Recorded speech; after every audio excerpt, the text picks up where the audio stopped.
Kenestä voisi tulla hyvä ministeri? Hyvä ministeri. Sanoa Kikki Elomaasta. Joo, Kikki Elomaa.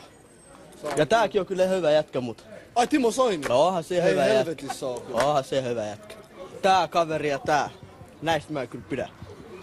Miksi? Koska heillä on ollut sellaisia kommentteja tuossa uutisissa, että ei oo kyllä kavereilla mitään asiaa eduskuntaan. Kuvatkaa tämä. Minä olen Helsingissä syntynyt. Äitini on syntynyt Helsingissä. Isäni syntynyt Naantalissa. Ja hän muutti tänne tänne Helsinkiin. Mun isä on syntynyt Somaliassa. Mun äiti on syntynyt Somaliassa. Minä olen syntynyt Somaliassa. Silti minä olen Kyllä minä kunnioitan Suomea, mutta mä puhun tässä kaverissa. Onko tää sun mielestä hyvä kaveri?